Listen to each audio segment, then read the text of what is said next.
Ya. Kalau menurut saya, Pak, kalau legislatif dalam ini DPR, MPR atau DPR lah ya, bisa nangkep esensi visi masa depan. Ya. Harusnya visi pembangunan Jokowi ini bukan hanya sekedar semacam keputusan presiden, Ya. harus diperkuat, Pak. Ya. Dalam bentuk hilirisasi menurut saya harus jadi undang-undang. Jadi undang-undang, Pak, ya, supaya siapapun pemimpinnya harus melaksanakan. Ya. Kalau enggak kita mundur lagi. Pak. Poco-poco lagi kita, Pak. Udah capek kita. Mohon, Pak. Kita ada pengalaman tahun 2004 2000 NU sudah memberikan contoh bahwa Islam ini harus Islam Nusantara. Ya. Seperti saya, Pak, meskipun saya bukan orang NU, saya ambil itu. Bahwa saya 100% Islam, tapi saya 100% orang Indonesia. Ya kan, pendirinya kan.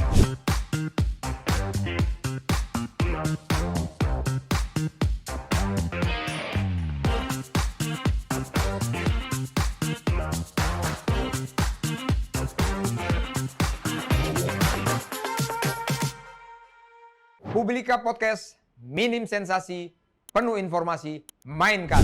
Halo Publikans dimanapun berada, ketemu lagi dengan saya Iskandar Sitompul. Hari ini kita akan membahas masalah kepemimpinan atau siapa pemimpin tahun 2024 nanti. Tentunya di sini saya kedatangan tamu kehormatan saya, Pak Rudy Kamri, yang selalu beropini tentang negara kita ini. Saya yakin dan percaya Pak Rudy ini mempunyai ilmu yang sangat dahsyat manakala kita kupas semuanya. Setuju, Pak, ya? Insya Allah, Pak. Aku terima kasih Bapak datang. Bapak, Terima gimana kasih. kesibukannya, Pak? Alhamdulillah sehat, Pak. Tadi- Saya hari ini diundang oleh senior. Iya. Dan bagi saya dulu sering saya lihat di TV sebagai Kapuspen TNI. Iya. Saya diwawancara ini kebalik sebetulnya, Pak. Iya, Pak. Enggak, soalnya gini. Bapak yang jadi narasumber, bukan saya sebetulnya. Pak. Jadi sebenarnya gini, Pak. Kenapa saya setelah jadi Kapuspen TNI terus ingin menghidupkan media itu, Pak? Karena saya lihat media itu salah satu alat kontrol, Pak. Iya, iya. Alat kontrol. Setuju, Pak. Dan saya ngalamin sekali, Pak. Kebetulan saya dulu juga pernah kemana ya? Ke Inggris itu, Pak.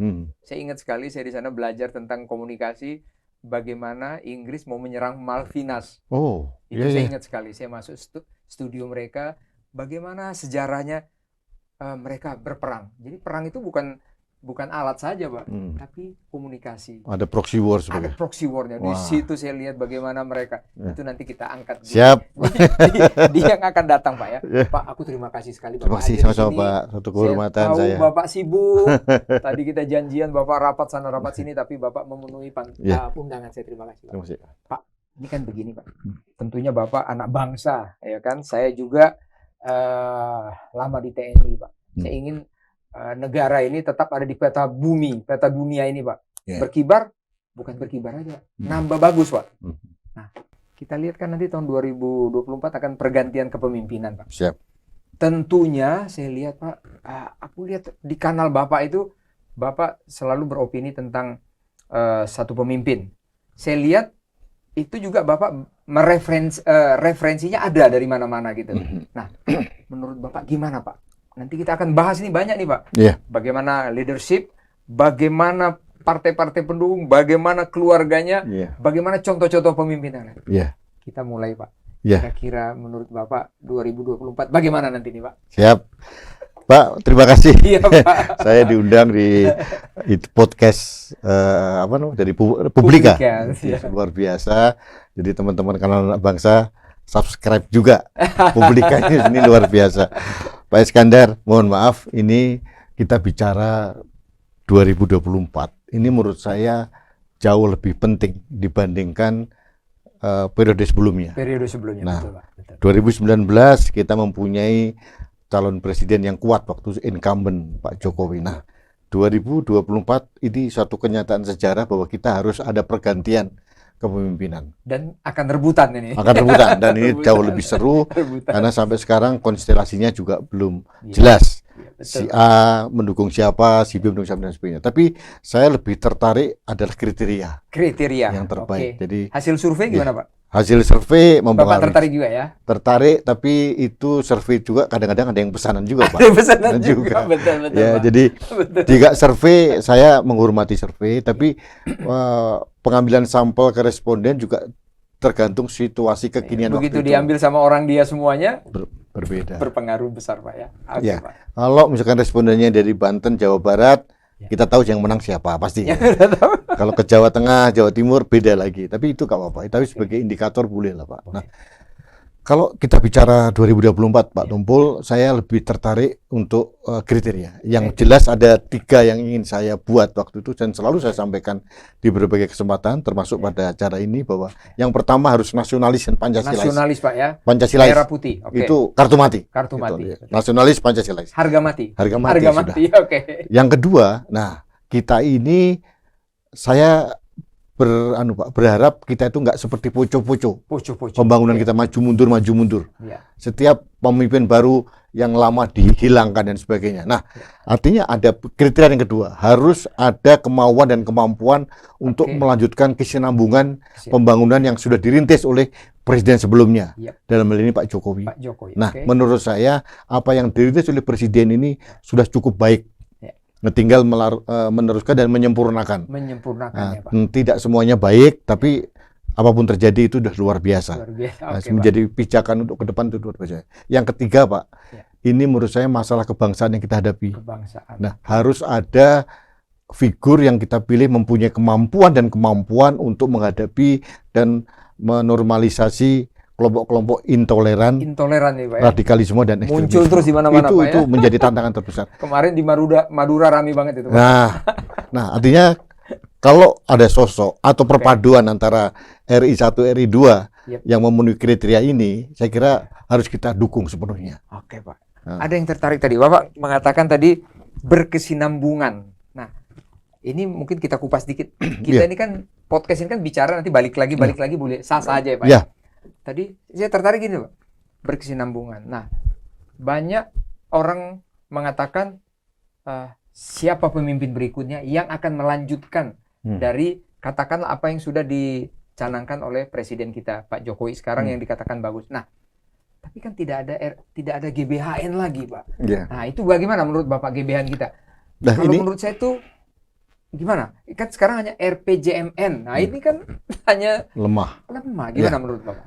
Jujur Pak, ini PR kita. PR kita bersama. Setelah Pak, ya. kita mengadakan reformasi, kita seolah-olah melupakan kebaikan-kebaikan Orde Baru. Oke. Orde Baru banyak hal yang harus kita sempurnakan, tapi ada beberapa yang harus kita harusnya kita ambil teladani caranya, juga Pak teladani. ya. Oke. Yang paling utama adalah GBHN. GBHN. Kita seolah-olah tidak punya panduan lagi. Iya. Nah, itu yang terjadi setiap presiden berganti selalu ada masing-masing orang selalu ingin membuat legacy masing-masing. Iya, legacy Sehingga masing-masing itu. tidak tercipta yang namanya kesinambungan pembangunan.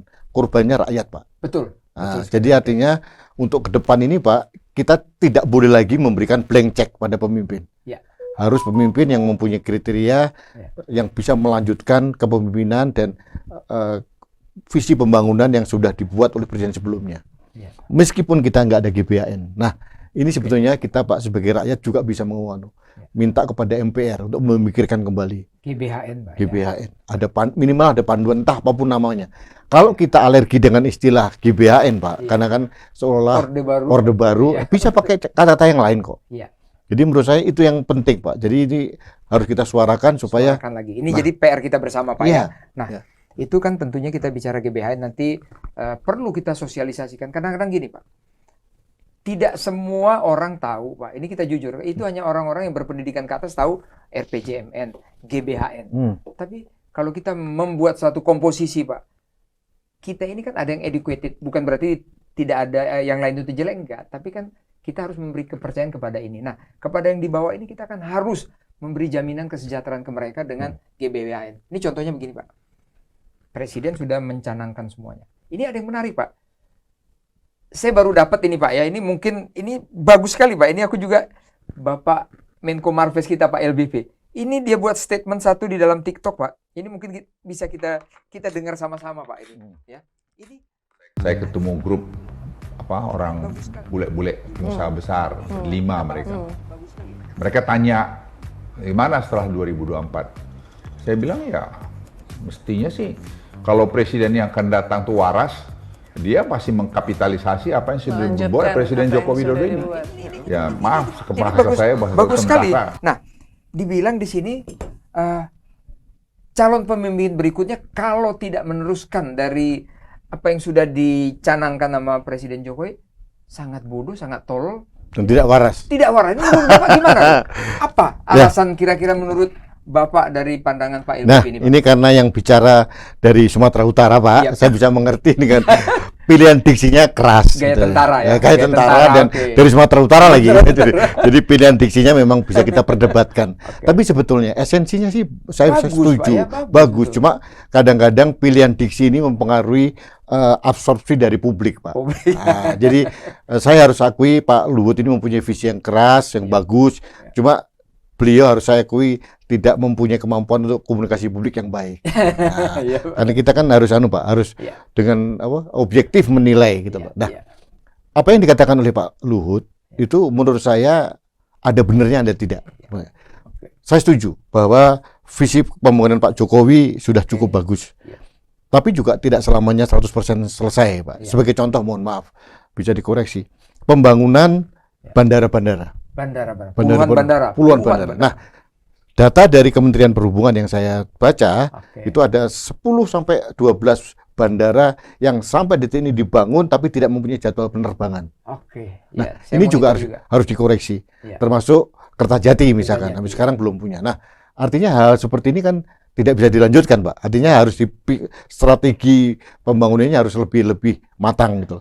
Tapi kalau infrastruktur harus kita akui Pak Jokowi luar biasa. Luar biasa. Puluhan jalan tol juga Ya. kemana-mana, Pak ya. Masalah bendungan, hilirisasi beliau luar biasa. Ya. Tapi kalau masalah hal tertentu, yang penting bagi saya Pak, bahwa ada niat baik dari pemimpin yang baru untuk melanjutkan yang baik mana diambil, gitu ya. Yang tidak kita sempurnakan. Ya. Tapi kan setiap zaman ada pemimpinnya. Ya. Setiap pemimpin ada zamannya gitu Ada Pak. zaman. Nah, betul. artinya belum tentu juga copy paste Pak Jokowi Pak. Pasti ada Ada seninya lah, art seninya, ya, style yang gitu ya, berbeda style gitu ya. ya. Oke. Ada aksen-aksen yang berbeda bagi saya. Ya harus kita akui. Akui Pak ya. Ya, itu Tapi menurut Pak Rudi, kira-kira dibandingkan dengan, tapi memang ada lagu ojo dibanding-banding ke ya. Aku jadi susah juga nih. Tapi kan paling tidak semua pembicaraan apalagi sifatnya akademis itu kan pasti ada tolak ukurnya kan Iya, Pak iya. ya. Nah, ini ada ada parameter-parameternya. parameter-parameternya kan. Kalau dia dengan yang lalu-lalu kan Bapak setuju kira-kira Pak Jokowi dalam hal memperhatikan rakyatnya, memperhatikan transportasi, memperhatikan semuanya itu serius atau kurang serius dibandingkan yang lalu? Loh. Kalau menurut Bapak gimana? Dengan segala hormat saya kepada Iya. pemimpin sebelumnya Pak. Iya. Itu juga saya waktu memilih beliau juga waktu itu. Tapi yang jelas dibandingkan dengan era Pak Jokowi memang luar biasa berbeda. Luar biasa. Ya. Oke. Saya melihat Pak Jokowi mempunyai visi yang luar biasa untuk pembangunan Indonesia. Beliau mempunyai arah yang jelas masuk pada era 2045 nanti, pada saat kita 100 tahun Indonesia, Pak Jokowi sudah tahu sasarannya seperti apa. Sebagai contoh, Ya. infrastruktur Pak. Infrastruktur Jawa disambungkan dengan tol. disambungkan. Ya. Mungkin Sumatera juga. Kemudian masalah hilirisasi, bendungan. Itu kan infrastruktur yang mendasar yang dibutuhkan oleh kita untuk menapak ke atas. Dan ini menarik gini, Bapak kan tadi nyinggung hilirisasi. Ini hilirisasi ini Pak, ini adalah pekerjaan yang berat. Kenapa saya katakan berat Pak ini? Ini kita sama-sama Pak sharing Pak ya, supaya semua masyarakat kita atau publikan kita, pendengar kita dimanapun berada akan mendapat pencerahan dari kita. Hilirisasi Pak ini sangat menarik. Kenapa saya katakan demikian Pak? Kita ini berani loh Pak, energi kita, nikel harus turunan-turunan ke berapa baru boleh diekspor. Itu kan hilirisasi Pak. Dari hulu ke hilir adanya di Indonesia. Smelter dibangun. Kita diprotes sama WTO Pak. Iya. Nah, Bapak mungkin tahu juga. Kira-kira begitu kita diprotes, kita banding lagi ya Pak ya. Banding lagi. Apakah ini bukan nikel aja Pak. Nanti akan timah, kelapa sawit dan semuanya. Menurut Bapak ada nggak pemimpin yang berani seperti itu lagi nanti Pak? Nah, kalau Iya, aku mau dalam nanya kasus ini Ada nggak yang harus berani lagi? ada keberanian untuk mengcopy paste keberanian Jokowi, Pak. Copy paste nih Pak Copy ya? paste kalau kasus ini, Oke, ya karena dia oke. melawan internasional, melawan Uni Eropa dan sebagainya. dengan Barat Pak. Ya, Oke. dan menurut saya itu mutlak memang harus dilakukan, Pak. Copy paste nih Pak ya? Nah, kalau kita Bapak mungkin lebih tahu masalah ketahanan nasional, Yes. keamanan nasional kita. Itu kan harus ada keamanan kedaulatan energi, Betul. kedaulatan pangan. Betul. Kalau kita nggak berdaulat pada barang kita sendiri, Iya. gimana kita itu, Pak? Iya. Dan ini Pak, Ini betul, Bapak bilang copy paste, pemimpin harus, kalau enggak dia ini tidak akan jadi pemimpin yang baik. Iya. Atau jadi begini Pak, mungkin negara kita nanti akan mundur Pak, karena Oh iya, Bu Sri Mulyani mengatakan pada saat itu dengan kita ekspor bahan mentah 30 triliun. Sekarang kita setelah bangun smelter, hilirisasi mulai muncul 300 apa 3.000, tolong diluruskan juga Pak saya. iya, iya. Jadi kalau Bu Sri bilang kalau nanti kita ini berani seperti ini pemimpin yang akan datang 2045 yang Bapak bilang tadi itu akan berhasil. Aman. Gimana menurut Bapak? Setuju Pak. Jadi Setuju, Pak, menurut saya Pak, Ya. kalau menurut saya Pak, kalau legislatif dalam ini DPR, MPR atau DPR lah ya, Oke. bisa nangkep esensi visi masa depan, Ya. harusnya visi pembangunan Jokowi ini bukan hanya sekedar semacam keputusan presiden, Ya. harus diperkuat Pak. Ya. Dalam bentuk hilirisasi menurut saya harus jadi undang-undang, Jadi undang-undang Pak ya, ya. supaya siapapun pemimpinnya harus melaksanakan. Ya. Kalau enggak kita mundur. Mundur lagi. Mundur lagi. Pak. Poco-poco lagi kita Pak, Poco-poco. udah capek kita. Mohon Pak, kita ada pengalaman tahun 2004 2014 Pak. 14, Mohon ya. maaf, kita seperti negara dengan autopilot. Autopilot, Nah, betul. kita sudah dirubah dengan kita diberikan anugerah oleh Tuhan, Pak Jokowi datang dan Ya. membuat ini menjadi lebih baik. Nah, kalau ini tidak ditangkap oleh Ya. DPR Pak, Ya. saya kira akan terjadi lagi. Karena apapun terjadi, janji seorang presiden itu Ya. janji bisa tinggal janji Pak. Ya. Nah, tapi kalau ada kekuatan Ya. undang-undang bahwa Oke. hilirisasi adalah keputusan politik dari negara kita Ya. dan harus dilaksanakan oleh pemimpin, menurut saya itu yang terbaik. Berarti regulasi, Regulasi. payung hukum Pak ya. Nah, payung hukum. Itu payung hukum belum ada, harus dibuat ya Pak ya. Ya, hilirisasi. Mudah-mudahan podcast kita ini didengar Pak nih sama Nah, para yang di Senayan kita ini. Iya. Berarti apa yang disampaikan Pak Menko Marves, Pak LBP tadi memang agak kasar, benar dong Benar. Pak ya. Siapa yang tidak mau mengikuti itu Ya, seperti itu ya Pak ya, karena ya saya katakan kalau siapapun yang tidak mengikuti kepemimpinan Pak Jokowi itu menurut saya ya tidak mempunyai visi untuk membangun Indonesia maju, itu aja. Betul Pak, betul. Bukan tidak waras Pak. Oke Pak, kita ini kan sekarang lagi membahas kepemimpinan Pak. Ya. Kalau kita lihat di media atau di survei semuanya kan ada calon-calon yang jago-jago nih saya lihat Pak. Ya. Ada Pak Ganjar, ada Pak Prabowo, ada Pak Anies, ada Mbak Puan ya Pak ya. Ada macam-macam lah, Ridwan Kamil dan sebagainya. Menurut Bapak gimana? Bapak aku lihat Ya. di kanalnya itu suka beropini tentang pemimpin. Coba Ya, Bapak kita begini Pak, cerita di sini Pak. ada dua hal. Yap. Bahwa secara regulasi, secara konstitusional, bahwa yang memberikan tiket, yang mempunyai tiket untuk mencalonkan capres cawapres itu adalah partai. Partai. Itu oke. sesuatu yang tidak bisa kita bantah dan kita bisa Undang-undang, debatkan. itu Ya, undang-undang. itu oke. sudah jelas ketentuannya begitu. Yap. Nah, tapi partai jangan lupa. Nah, Nah, ini pada dia. saat orang bisa beliau-beliau mencalonkan partai itu, Iya. yang memenangkan itu bukan tentu partainya, Pak. Rakyat. Rakyat.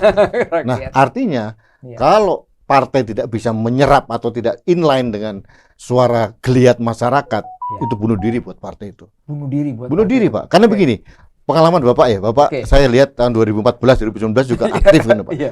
Saya lihat bahwa keterpilihan presiden yang dipilih oleh rakyat mayoritas Ya. itu inline, Pak, simultan dengan kemenangan calon legislatifnya. Yep. Sebagai betul. contoh, Pak, Ya. saya ini pribadi nih, Ya. saya dulu memilih PDIP. Yep.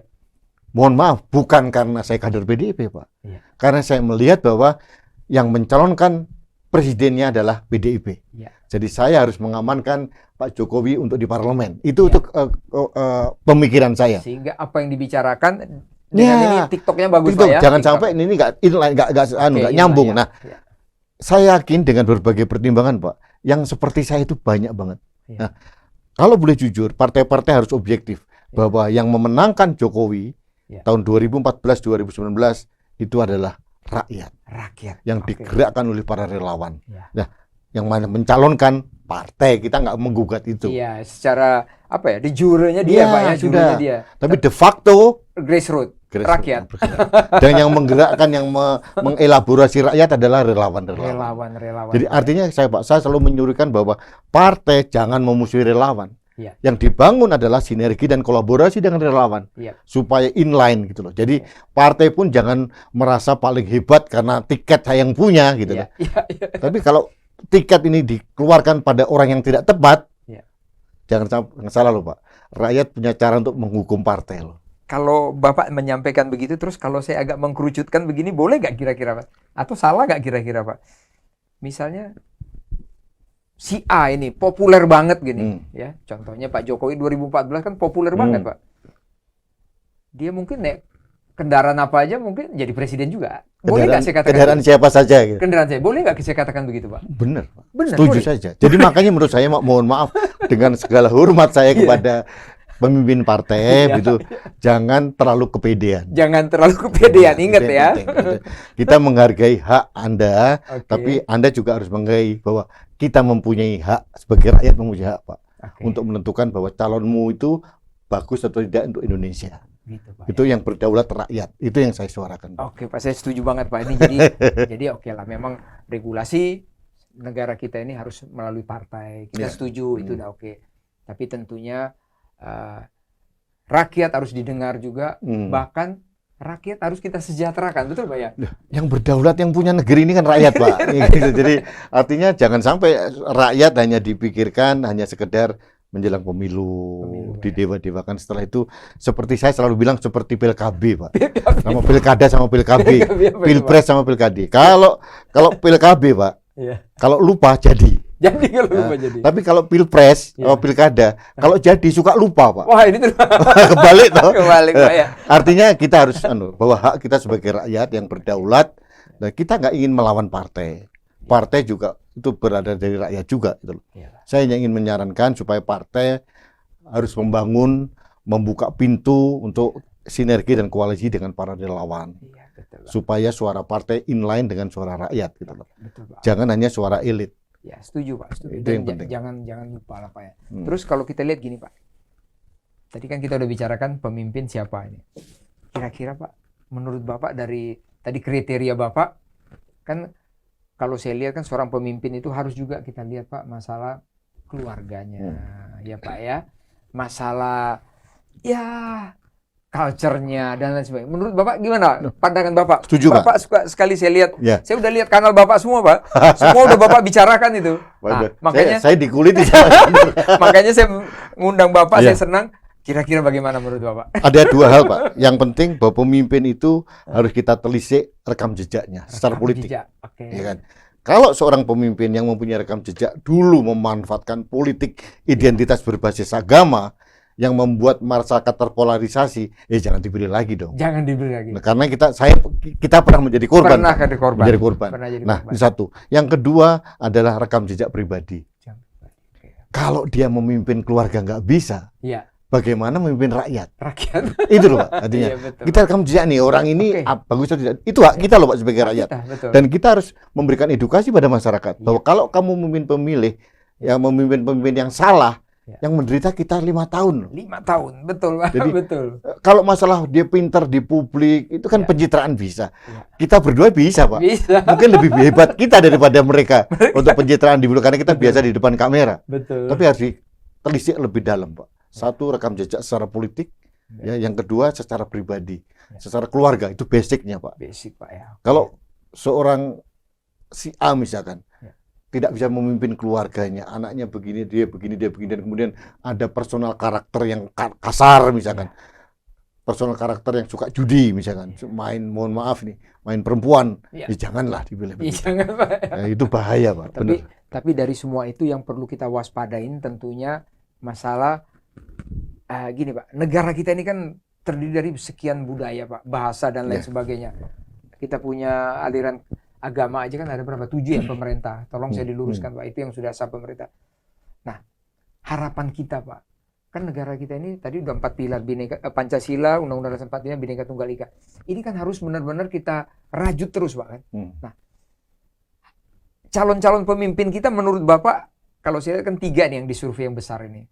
Atau mungkin akan muncul satu lagi. Saya lihat-lihat, saya analisis mungkin akan muncul satu lagi. Saya nggak, kita lihatlah mungkin apa. Saya lihat Pak Erick Thohir, saya lihat mulai muncul lagi namanya rame terus. Menurut Bapak siapa pemimpin yang bisa merajut itu semuanya supaya kita jangan seperti Yugoslavia yang jadi pecah berantakan semua, Pak. Karena kelebihan kita adalah karena kita ini berbeda, Pak. Menurut Bapak gimana, Pak? Saya setuju, Pak.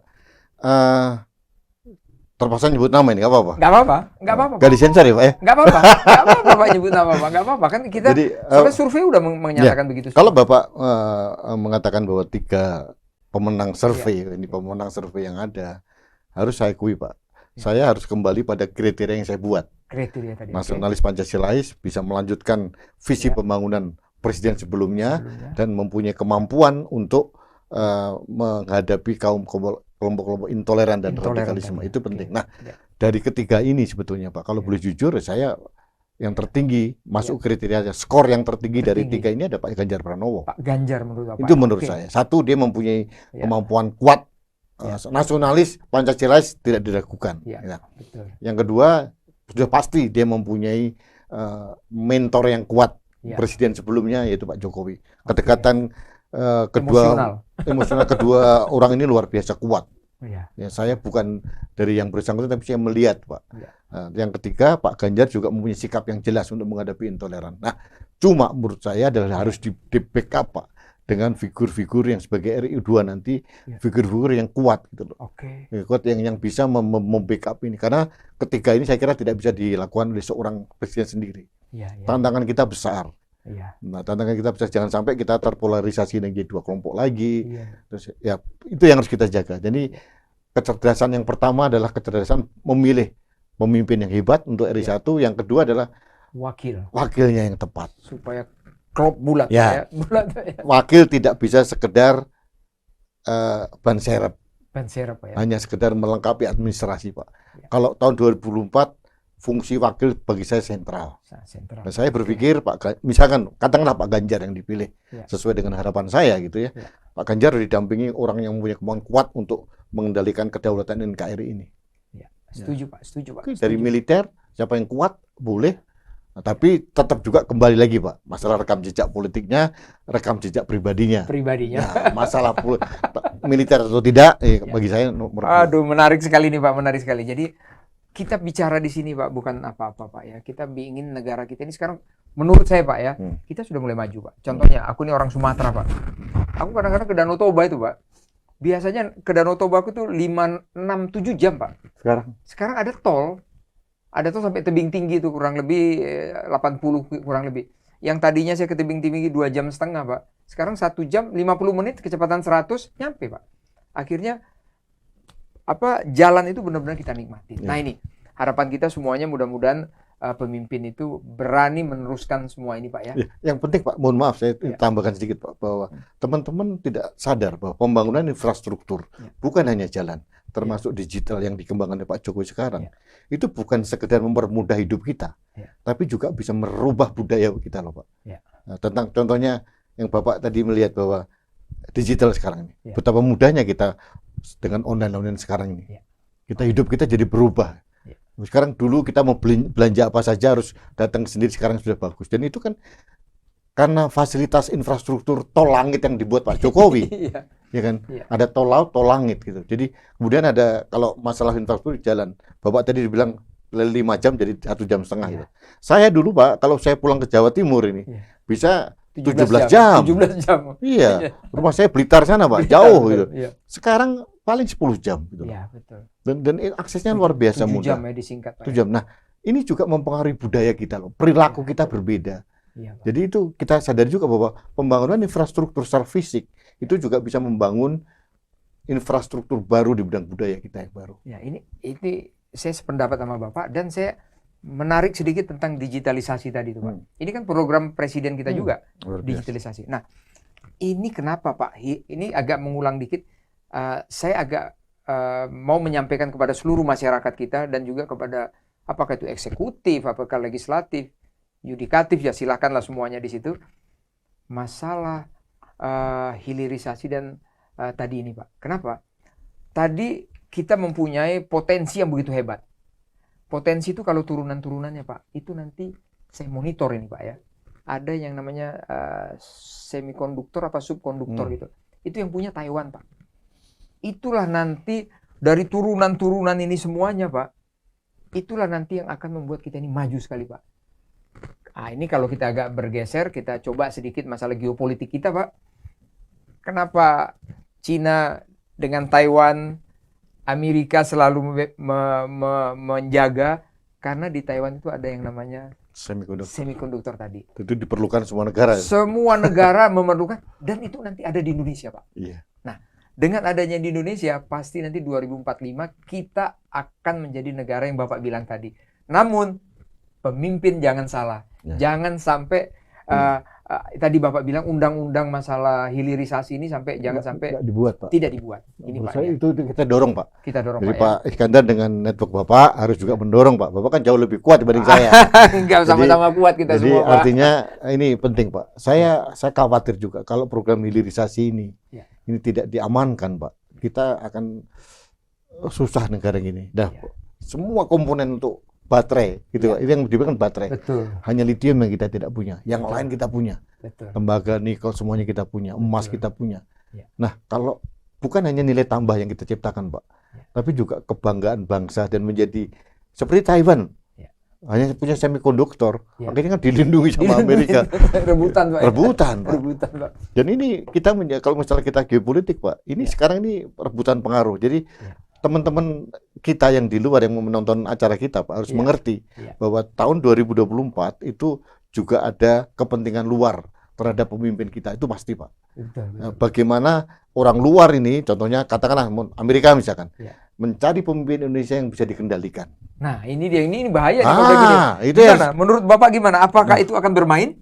Saya Yakin? yakin bermain, Pak. Bermain Pak ya. Proksi-proksi itu akan datang sini dan sebagainya. Dan mereka akan melakukan seperti itu. Atau yang sudah jalan-jalan ke luar negeri? Ya, Pak Gisel, Pak. Dulu ada seseorang yang mengatakan ada Ya. geng Boston Club. Boston Gisel, Club, Pak. Itu betul. juga itu harus diwaspadai. Jadi harus mempunyai kita ini loh, Pak, sebagai apa namanya yang penyuara di publik itu harus memberikan edukasi bahwa kepentingan asing itu akan menyulitkan kita itu kalau terjadi. Ya. Dan semua kepentingan asing terutama yang negara-negara besar pasti akan mencari pemimpin yang bisa dikendalikan. Ya. Kalau kita salah mau mencari pemimpin, Freeport bisa hilang lagi, Pak. Bisa mundur lagi 30 tahun. Blok-blokan bisa hilang lagi. Kalau begitu gini Pak, kita ini perlu mensosialisasikan terus. Manakala ada pemilihan presiden, pasti negara-negara yang ingin membuat kita itu stuck akan mempengaruhi dari Iya. presiden. Padahal presiden itu kan yang kita kan one man Iya. one food. one Iya. food ya kan Pak. Iya. Jadi kalau Kita bicara kuantitas, Nah, bukan kualitas. kualitas, kalaulah masyarakat kita ini kita edukasi, mereka akan ngerti. Misalnya begini Pak, kalau nanti campur tangan semuanya kan pasti itu judulnya money politik. Iya. Uangnya terima, tapi tusuk yang benar-benar yang Iya. bisa membuat kita jadi maju. Mungkin begitu Pak. Menurut Saya Bapak gimana? Menurut Setuju, Bapak? Pak. Jadi Hah. tugas sejarah kita harus Ya. memberikan informasi dan edukasi pada masyarakat. Ya. Nah, bukan kita menyudutkan seseorang. Ya. Saya dan Pak Iskandar, saya yakin juga, Ya. kan tidak punya kepentingan apa, Pak. Tidak punya Nggak kepentingan. punya pengen jadi menteri, Pak. tidak. lah. Nggak ada kita semuanya. Saya diundang Pak Iskandar, dikasih kopi, udah senang banget saya. Gitu. Jadi artinya apa yang kita sampaikan itu objektif, ya. Bahwa bayangin Pak, kalau kepentingan asing menguasai pemimpin kita, Ya. Freeport bisa hilang loh Pak. Ya. Itu diusahakan dengan susah payah oleh Pak Jokowi. Ya. Kita menjadi mayoritas shareholder. 51% Pak ya, 51%. 51%. Berapa puluh tahun Freeport di Indonesia itu dikeruk semua, dikirim ke luar negeri, kita nggak dapat apa-apa Pak. Habis semua Pak. Kita bangga hanya menjadi sub-sub rekanan dari Freeport. Ya. Tapi untuk Papua sendiri kan tidak mempunyai otoritas dari penambangan itu Pak. Betul. Jadi artinya kalau menurut saya jangan sampai kita itu menjadi objek untuk dimainkan oleh kelompok asing. Setuju Pak. Jadi Kan kita gini Pak. Jadi memang jadi pemimpin ini nggak gampang Pak. Contohnya kita lihat Amerika Serikat. Itu presiden ke-16 itu. Siapa itu? Abraham Lincoln Pak. Dia itu bisa membuat perubahan-perubahan besar Pak. Misalnya masalah apa itu? Perbudakan dan lain sebagainya. Dia bisa merubah semuanya. Walaupun akhirnya dia ya jadi martir kan, mati ketembak juga di Iya. umur 56 tahun. Iya. Nah, kita ini harus berani Pak. Seperti presiden-presiden itu dan kita backup semuanya supaya negara kita maju. Iya. Menurut Bapak gimana? ya, setuju Pak. Tapi ada satu hal lagi Pak, bahwa Ya, gimana Pak? seorang pemimpin pasti punya ego. Ego, Ya. oke. Saya melihat semua pemimpin, tidak hanya di Indonesia nih, Oke. pasti ingin menciptakan monumen buat dirinya Monumen. supaya oke. dikenang gitu ya. Siapapun, meskipun ada yang gagal, ada yang tidak. Nah, Ya. menjadi suksesor seorang Jokowi itu tidak mudah. Ya. Karena landasannya sudah bagus dan orang pasti dengan cermat akan memperbandingkan. Ya. Padahal kata Pak Iskandar, ada lagu ojo dibandingke Ojo padahal. dibanding-bandingke. Padahal katanya. Nah, tapi itu yang terjadi, Oke, Pak. ojo Nah, dibanding-bandingke. artinya pemimpin nanti, Pak, Iya, Pak. harus mempunyai kapasitas memberikan aksen baru Iya. di luar apa yang warna Pak Jokowi. Nah, Iya, Pak. sebagai contoh, Pak Jokowi itu mempunyai kemampuan untuk langsung menyentuh rakyat Yep. dengan beliau belusukan. Ya. Tapi secara publik, kemampuan komunikasi publik Pak Jokowi ya begitu modelnya. Iya, betul. Bandingkan dengan Ganjar Pranowo misalkan. Ya. Dia mempunyai kemampuan komunikasi publik yang lebih baik. Iya. Nah, ini aksen tambahan yang sehingga pemimpin terbaru nanti yang penggantikan Pak Jokowi tidak usah khawatir gitu. Meskipun ini melanjutkan semua visi pemerintahan Pak Jokowi, rakyat tetap akan mengenang. Mesti ada gaya kepemimpinan yang berbeda. Ya, Karena biasanya Pak pemimpin ini egonya ini tidak mau jadi follower, Pak. nggak boleh Nah, dia ingin mencapai jadi trendsetter gitu, jadi Pak. Nah, trendsetter, ya.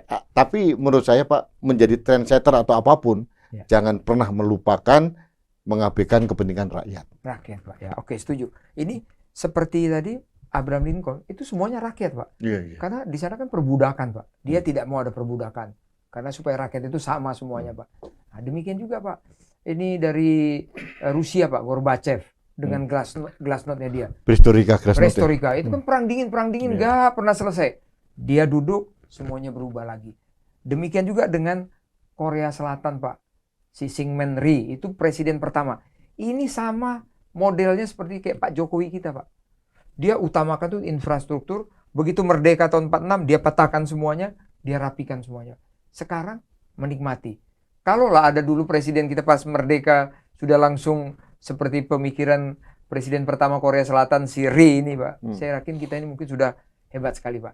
Terus menurut Bapak, adakah mereka yang mau mencontoh yang orang Amerika kek, orang Korea kek, orang Indonesia? Mau nggak sih, Pak? Ini kadang-kadang orang Indonesia ini egonya tinggi banget, Pak. Gimana menurut Bapak? Salah satu kriteria leadership yang baik itu adalah harus berani secara bijak gitu ya mengambil wisdom dari beberapa pemimpin sebelumnya. Malu ya, Pak. Ya? Jangan malu, Pak ya. Nah, jangan gengsi, jangan malu. Ya. Wisdom dari pemimpin sebelumnya, entah di Indonesia atau di mata yang lain, itu harus berani diambil dan dimodifikasi. Jadi ATM, Pak, amati, tiru dan modifikasi. Amati, tiru dan modifikasi ATM ya. Nah, jadi sehingga menjadi warna tersendiri gitu. Iya.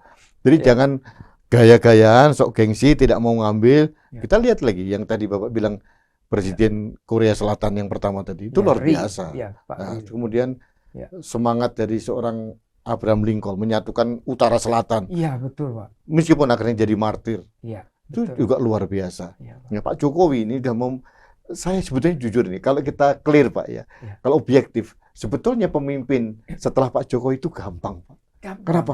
Landasannya udah dibuat, Betul, Pak, betul. diteruskan, disempurnakan, selesai. Gitu loh. Iya. Itu jadi, Bahkan jadi populer nanti kan 10 tahun kemudian kan? iya, sekarang ini Pak, Iya.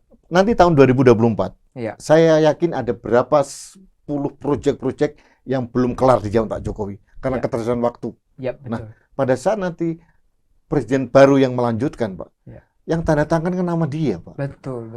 Itu legacy juga, Pak. Betul. Orang kadang-kadang nggak berpikir, 20 tahun lagi nggak berpikir ini zaman siapa inisiatornya. Iya. Yang lihat hanya siapa tanda tangan. Kan nggak selesai itu sebenarnya, Pak. Waktu, Pak. Gara-gara COVID juga, Nah. Pak. 2,5 tahun loh kita, Pak, Iya. babak belur kan, Pak. Akhirnya baru mulai mereda sekarang, Pak. Iya. Nah, itu doa saya mudah-mudahan ada pemimpin yang bagus, Pak, ya, supaya kita lebih baik lagi ke depan. Terus begini, Pak. Ada juga tinjauan-tinjauan begini, Pak. Jadi kadang-kadang pemimpin itu leadership-nya tinggi banget, Pak. Tapi dia kadang-kadang ipoles sosbudnya tanda petik. Nah, ini yang saya kadang-kadang, menurut Bapak gimana, Pak? Kita kan sekarang mencari pemimpin ke depan. Bagaimana Bapak lihat ipoles sosbud dari pemimpin-pemimpin yang akan datang? Ideologinya bagaimana? Satu, Pak, Politik, makanya- ekonomi, sosial, budaya. pemimpin itu Nah, harus juga mempunyai literasi yang tinggi, Iya, Pak. pengetahuan yang tinggi tentang wawasan kebangsaan. Iya. Ya, salah satunya Hippolytus Budhankam tadi. Iya. Ideologi oke lah, Pak. Pancasila kita, Pak, ya. Harga Nah, mati, semua Pak, itu ya. harga mati. Harga mati, setuju, Pak, Politik. ya. Nah, Harga mati. pertanyaannya, Pak, untuk Ya. bicara tentang ketahanan suatu bangsa, Ya. itu kan parameternya banyak. Ya. Bukan hanya ketahanan dari kita membeli banyak senjata asing gitu, Iya. tapi ketahanan dari segi SDM misalkan, Iya. energi kita, kemudian pangan kita, Ya. kedaulatan dari segi ideologi sudah aman.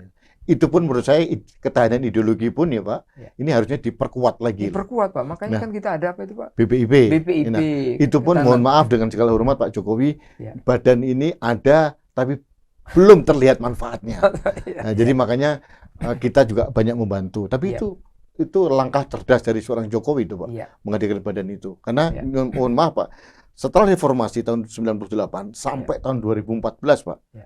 dengan segala hormat, Pancasila seolah hilang Pak. Iya, betul. Benar kan Pak? Betul. setuju, Kita Pak. seolah-olah semua itu adalah warisan Orde Baru. Pancasila itu Sampai Wah. ada Bapak lihat di media itu bupati menyebutkan Pancasila aja sila kedua ketiganya terbolak-balik semua itu bagaimana itu Pak? ya, jadi itu yang jadi Ya. menurut saya Pak, ketahanan SDM harus ditingkatkan, ketahanan apa namanya populasi budaya secara keseluruhan Pak, itu menjadi titik tolak. Nah, Ya.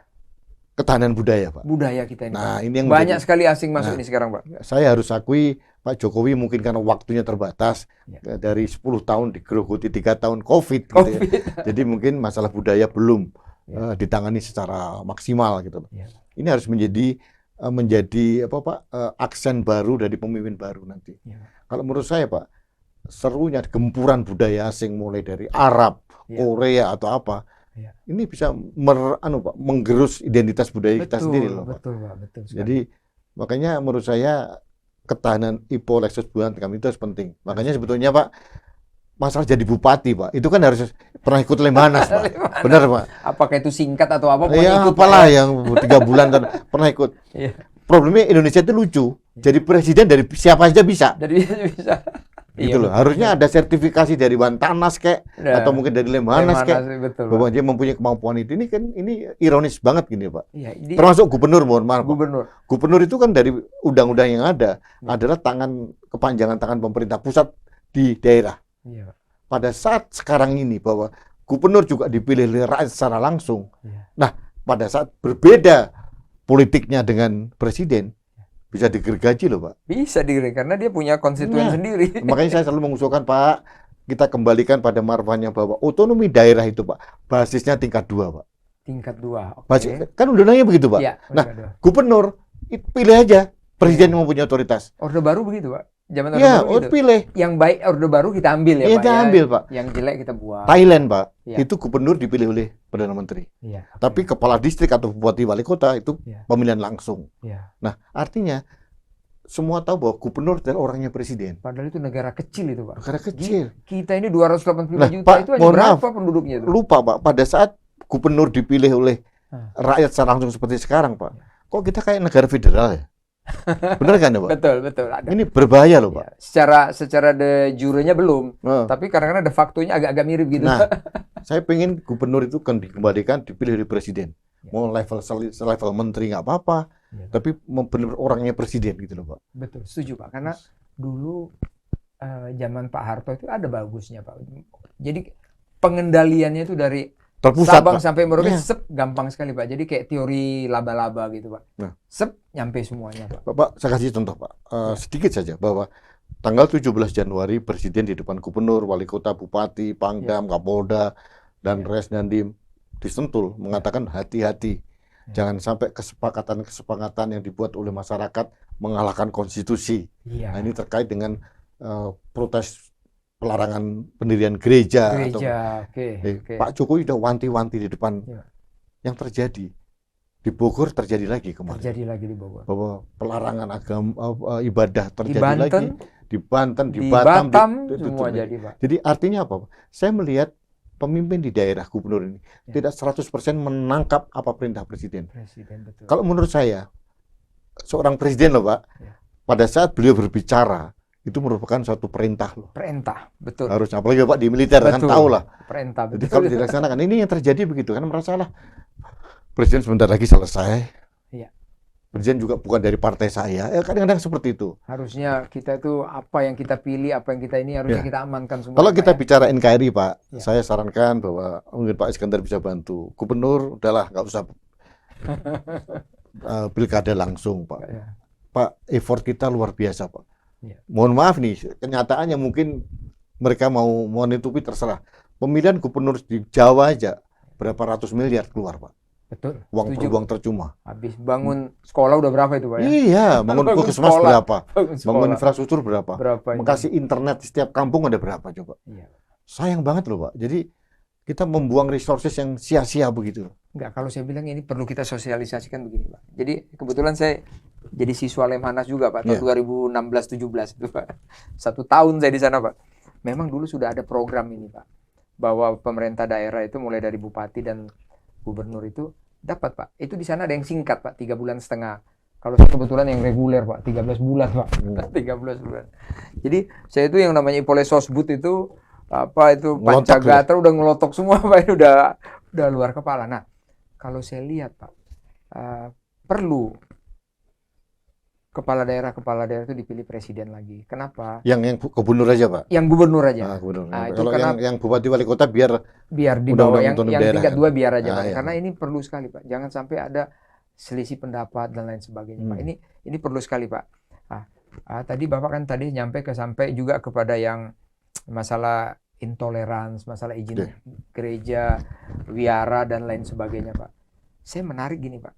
Kemarin mungkin saya sangat salut Pak pada saat ulang tahun NU yang ke-100 ya Pak ya. Itu presiden hadir, wakil presiden hadir, semua membludak ke sana, mereka apel kekuatan di sana Pak. Begitu apel kekuatan gitu, ada apa sih sebenarnya Pak?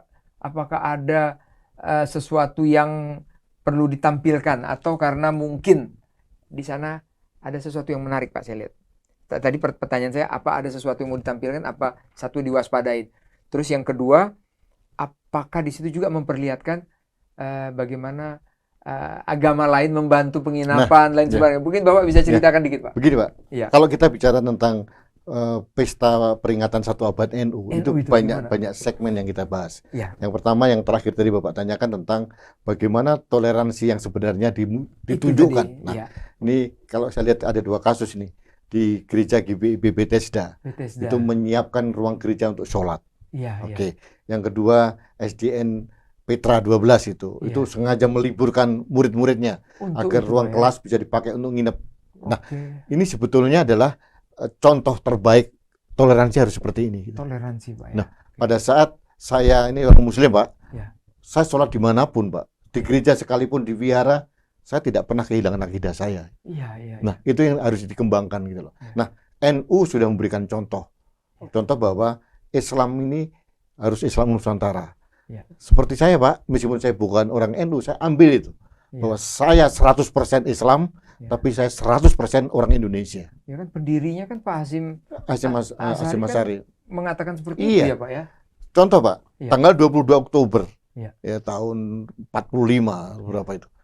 Kalau tidak ada jihad ulama yang dikeluarkan oleh Hasyim Asy'ari, Bung Tomo tidak berani Pak untuk tahun Hari Pahlawan itu tidak terjadi. Makanya saya sering protes pada orang-orang itu bahwa tanggal 22 Oktober itu bukan sekedar hari santri, tapi adalah hari kebangkitan ulama. Karena pada saat itu Pak, Hasyim Asy'ari mengatakan bahwa salah satu membela tanah air hukumnya wajib. Itu luar biasa loh Pak. Betul, nah, Pak. ini satu, dari NU sudah menunjukkan itu. Nah, kedua pertanyaan pamer kekuatan atau apa. NU ada yang diwaspadain maksud saya kayak gitu Pak. Sebetulnya begini, ini juga warning juga pada harus kita akui Pak, ada kelompok-kelompok kecil yang intoleran itu ada. Itu adalah. Nah, kadang-kadang kalau itu yang melawan itu adalah negara dalam ini TNI Polri, pasti ada resistensinya itu loh. Nah, mungkin negara akan menunjukkan bahwa di Islam sendiri ada yang namanya Banser, ada pagar Nusa dari NU. Ini mereka inilah yang bisa menetralisir kelompok-kelompok seperti ini. Kalau menurut saya itu Pak, karena ancaman dari kelompok Wahabi, kemudian dari ideologi transnasional itu sangat luar biasa besar Pak. Terasa Pak ya, terasa Pak. Itu dari ustadz-ustadz yang kemudian yang mempunyai menjadi proksi dari ideologi transnasional itu.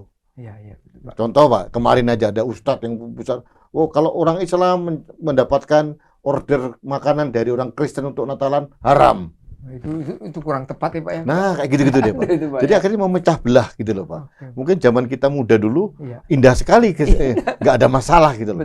Jadi ini mencoba disegregasi oleh mereka, diporak-porandakan gitu ya. Jadi ini yang harus kita lawan. Dan menurut saya NU sudah membuktikan. Jadi merupakan benteng buat toleransi di Indonesia, NKRI salah kita satu ini, Pak, ya. NU. Oke, ini kayaknya itu juga sejarah kan, kita Iya. nggak boleh melupakan sejarah. Dan juga itu berkaitan dengan ini. Saya lihat pas kebetulan mungkin pas di sana 100 tahun sebelumnya, pas seminggu sebelumnya, Pak, 2 minggu sebelumnya kan di Madura itu rame, Pak. Nah, Yang Pamekasan. aliran apa Makassar, Iya. aliran apa itu, Pak? Nah, ini contoh yang baik, Pak. Ah. Dari gerakan masyarakat yang mengusir ustadz yang beraliran Iya. Wahabi. Masyarakat loh, Pak, ya. Nah, itu luar biasa. Artinya harus Pak, itu harus dikembangkan supaya masyarakat mempunyai kemampuan dan keberanian seperti itu. Iya. Oh, Padahal iya. kita tahu Madura itu kan Iya. begitu agamanya kan tinggi banget, Iya. Pak. Ini kok ada yang berani masuk-masuk gitu? Jangan-jangan di tempat segitu aja udah berani masuk. Di tempat-tempat yang lain yang agak-agak kurang, jangan-jangan udah masuk juga, Pak. Iya. Pak, jangankan Madura, Pak. Iya. Mau di TNI sama Polri aja ada. Ada, betul, Pak. Aku pernah dulu Menhan dulu mengatakan TNI sekian, polisi sekian masuk, Pak, ya. Yang terakhir saya terima BUMN juga, Pak. Oh, BUMN lebih banyak juga, Pak. lagi. Nah, pada waktu mohon maaf dulu tahun 2004 sampai 2014 Oke. partai yang kebetulan menjadi sarang dari transideologi internasional, Pak. Ya. Transnasional itu ada di pemerintahan, Pak. Ya.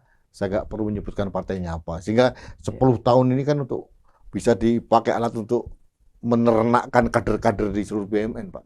Oke, Pak. Termasuk di pemerintahan, Polri dan TNI. Nah, Setuju. di Polri, Pak, kemarin saya dapat informasi tidak kurang dari 9 sampai 10%. Di TNI juga, Pak. TNI itu 7% apa berapa itu?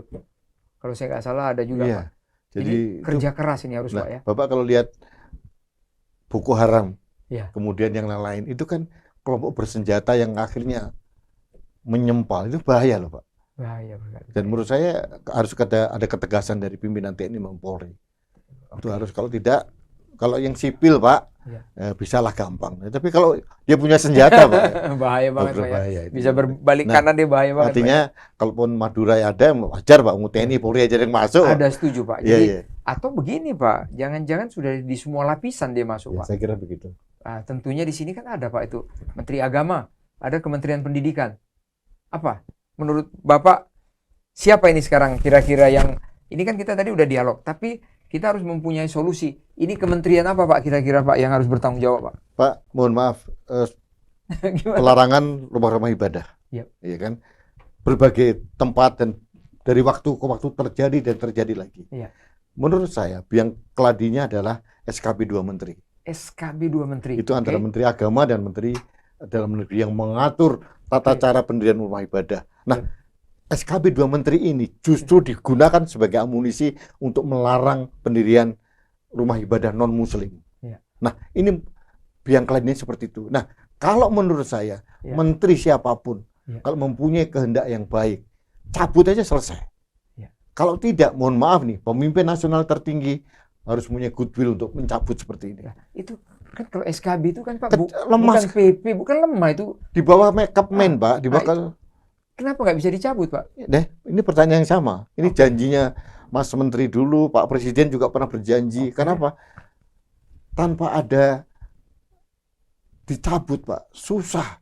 Bayangin, Pak, di satu wilayah dijadikan referensi terus, Pak. mereka dijadikan amunisi. Oke. Oh, gereja dilarang karena tidak ada 90 orang yang menyetujui. Iya, iya. Tetangga Pertanyaan semuanya saya, mohon gitu. maaf, saya seorang Muslim nih, Pak. Iya, iya. Ada nggak masjid melakukan seperti itu? Nggak ada. Oke. Karena mayoritas. Oke. Di tempat saya itu, Pak, masjid mengitari rumah saya ada 4 atau 5 begitu. Iya, iya. Pertanyaan, ada izin nggak? Nggak pernah mempertanyakan izin dari masjid. Tapi kalau rumah Pendatang ibadah baru, wah, habis. rumah ibadah yang lain ditanya. Oke. Ini menurut saya diskriminasi, Pak. Dan menurut saya sumbernya di mana? Sumbernya dicabut dong SKB 2 Menteri ini. Iya. Selama ini masih ada, Pak. Percuma. Berarti yang buat SKB 2 Menteri ini Menteri Agama dengan Menteri Dalam Negeri, Pak. Itu tahun 2006, Pak. 2006. 2006 dibuat. Sekarang apa diperbarui lagi? Enggak, ya tetap aja berlaku. Setiap menteri berganti menteri, oh akan saya cabut, kita kaji. Mohon maaf nih, saya protes saya ini. Iya, iya, Nah, iya. saya harus Pak. mengkritik pemerintah kita juga. Gitu. Ya, yang mana yang jangan jadi gini, Pak. Di satu sisi kita ingin NKRI ini hebat, Iya. Pancasila ini aman semuanya. Tapi yang sederhana SKB aja Iya, nggak bisa jadi dicabut gitu. ini Pak. kan esensi banget, Pak. Tapi Jadi, Bapak yakin ini biang keroknya? Pak, dari sudah- SKB 2 Menteri itu Hmm. akhirnya turun yang namanya Forum Komunikasi Umat Beragama, FKUB. Nah, Oke. tapi kenyataannya, Pak, kan mayoritas yang menguasai di situ. Atas nama itu negara seolah-olah melegalisasi pelarangan pendirian ibadah. Kenapa? Mereka punya dasar saya apa? SKB 2 Menteri. Oke. Ini contoh nih, pendirian rumah ibadah gereja harus mendapatkan izin dari sekitarnya 60 sampai 90 rumah. Tanda tangan harus didapatkan. Iya, Pak. Ini dipakai oleh itu. Dipakai, Pak ya. Jadi Kalau nggak memenuhi syarat, kalian harus bongkar. ya nggak mungkin lah, Pak. Kan itu begitu ada satu orang yang menunggangi aja selesai itu, Pak. Ada lagi yang konyol lagi, Batam, Pak. Ini Batam, pendetanya oke. cerita sama saya lagi. Bahwa gereja itu sudah ada sebelum penduduk-penduduk itu ada. Sebelum ada penduduk. Nah, Oke. itu gereja sudah berdiri duluan. Oke. Dari waktu berjalan muncullah penduduk-penduduk mengitari itu. Kemudian mereka ternyata kebalik nih. Hah. Begitu mereka penduduk-penduduk baru ini Iya. merasa terganggu dengan pendirian gereja, mereka demo. Dan lucu sekali di situ ada kesepakatan bahwa gereja mau berhenti dengan tanda tangan dari Kapolres, dari Dandim, dari BIN, Ikut semua dari di situ. Bais juga ada. Iya. Ya, akhirnya juga apa hubungannya Bais di sini? Tanda Iya. tangan juga perwakilan dari Bais, dari Binda segala macam. Iya. Nah, seperti ini saya lihat bahwa ini kok bisa ya kesepakatan ini mengalahkan konstitusi. Gimana Pak, ini? Pasal 29, Pak. Ya Bapak tahu lah ya, Iya. bahwa setiap warga negara mempunyai hak untuk beribadah, Yang sama. memeluk agama dan beribadah. Betul. Ketemu Tuhan kok dilarang, heran saya. Ini sampai sekarang masih begitu, Pak. Masih Bapak, Masih kan aku lihat Pak, Bapak kan suka setiap ada peristiwa baru, kasus baru kan Bapak langsung membuat Iya. satu statement atau opini Bapak di situ. saya berkali-kali mohon kepada Sambil pemerintah, minum dikit Pak, Ya, kita Pak. sambil minum kita. Ya. mohon kepada pemerintah untuk segera mencabut Hmm. SKB 2 Menteri. Nggak usah. Dulu pernah mau dikaji. Kita kan, Bapak lihat, pemerintah kita kan sering mengkaji, Pak. Iya. Hasil kajiannya seperti apa? Rakyat sudah jenuh dengan itu, Pak. Bahwa yang mendudukkan para pejabat itu kan rakyat sebetulnya. Uang rakyat dipakai untuk menggaji mereka. Dan kita punya hak penuh untuk menuntut. Kenapa? Menurut saya, Pak, ini biang keroknya adalah SKB 2 Menteri. SKB itu Pak. Jadi saya yakin, saya percaya Pak. Bapak kan banyak viewernya. Mudah-mudahan kita juga ada yang lihat Pak. Ini yang masalah sangat menarik Pak. Karena ini kan kejadian di mana-mana Pak. Jadi apa yang kita sampaikan ini doa saya Kementerian Agama atau dalam negeri apa yang terkait lah di sana itu bisa mendengarkan Pak. Karena ini kita menyampaikan podcast ini kan menyampaikan suara rakyat supaya kepada pemerintah didengar, atau suara pemerintah supaya rakyat semua mendengar. Ya. Kita kan Ya. saling melengkapi Pak ya. Kita dua fungsi. Dua fungsi Pak. Ini Menyuarakan rakyat, menyuarakan suara pemerintah juga yang benar. kita di sini kan bagaimana negara ini 2045 yang dicanangkan kita jadi 5 besar atau 10 besar dunia kan Iya, gitu. iya. Apakah ekonomi, pendidikan dan lain sebagainya Pak. Setuju Pak ya? Jangan sampai kita setback, Pak. Itu Setback, Pak. Itu yang penting. Nah, jadi kalau gitu gini Pak. Kita harus cari pemimpin yang benar nih Pak. Nah, itu Pak. Ya Pak ya, cari pemimpin Kuncinya, yang benar. Mm-mm. Dia harus benar-benar memperhatikan semua golongan dan lain sebagainya Pak. Gimana Ya. menurut Bapak? Ya tuh Pak, cari pemimpin muda pasti. Itu Ya. artinya bahwa 50 lebih dan sebagainya. Ya. Satu, mempunyai rekam jejak panjang dalam kepemimpinannya, Ya. mempunyai rekam jejak yang baik di keluarganya gitu ya. Tidak pernah melaksanakan memberlakukan politik identitas gitu ya. Sehingga kita merasa nyaman, secure menjadi punya pemimpin seperti itu. Nah, jadi kalau pemimpin mempunyai rekam jejak seperti itu, nanti berpotensi lagi dia mengalahkan segala cara, Pak. Ya.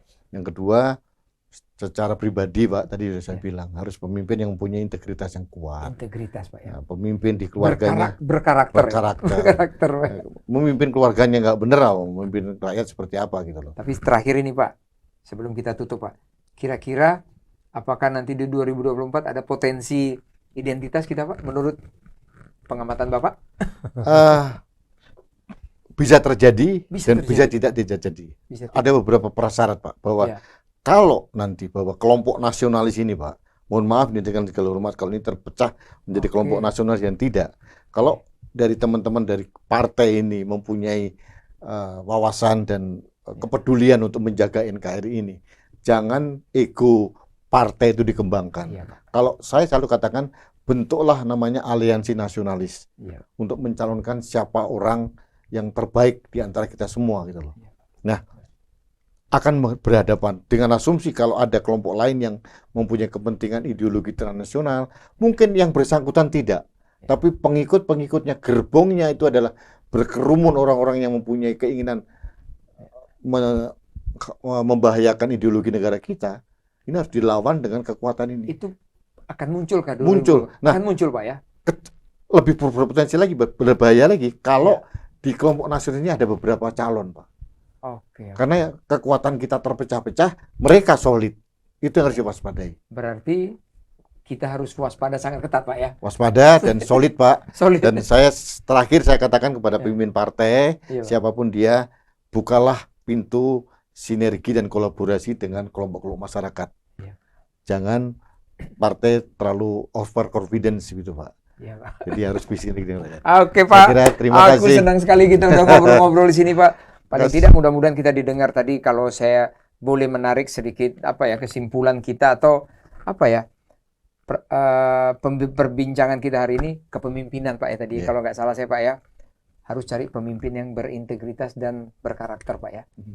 Terus kedua, pemimpin yang akan datang itu harus tidak boleh malu meneruskan dari apa yang Mengambil wisdom dari kelompok-kelompok yang kelompok-kelompok dan apa yang sudah Ya. disiapkan ini, jangan sungkan-sungkan, jangan malu-malu ya Pak ya. Iya. Itu Pak. Terus kedua, saya lihat negara kita ini kan negara besar Pak. Iya. Jangan sampai nanti 2024 ada identitas. Jangan ada identitas. Kita harapkan kepada semua masyarakat negara kita ini, kalau kita berbicara bertentangan dengan dengan agama lain, itu kita akan mundur. Dan saya lihat SKB 2 menteri ini perlu cabut, Pak. perlu dicabut lah mungkin. Saya tidak mau nyebah salin ditinjau lagi. Enggak lah, Dicabut Pak, karena sudah keluar dari 2007 Pak ya. 2006, Pak. 2006, buset itu udah lama sekali Pak ya. Iya. Berarti sudah banyak yang kata-kata tanda petik yang terzolimi ya gitu Pak ya. Iya. Gitu Pak ya. Oke. Pak Rudi, saya rasa semua publikans dimanapun berada mendengar kita. Terima kasih. Kita tutup Bapak. acara ini Pak. Terima Tapi kasih. yang akan datang kita ini dong Pak. Siap, Kita Pak. bicara-bicara yang lain lagi Pak. Siap, ya. Pak. Ini kita Siap. kan baru bicara kepemimpinan. Ya. Dia nabrak sana, nabrak sini. Ya. Nanti kita bicara lain lagi, nabrak sana, nabrak sini. Siap. Baik Pak, terima kasih. Terima Saya kasih, tutup dulu Mas Pak ya. Iskandar, monggo silakan. Publikans dimanapun berada, terima kasih. Kita sudah dialog tentang kepemimpinan. Tolong ingat, suara kita adalah one man, one vote. Apapun itu yang kejadian, semua masyarakat mempunyai satu suara. Jangan pernah terpengaruh kepada siapapun. Yang penting bagaimana negara ini tetap maju. Terima kasih. Sampai ketemu lagi. Wassalamualaikum warahmatullahi wabarakatuh.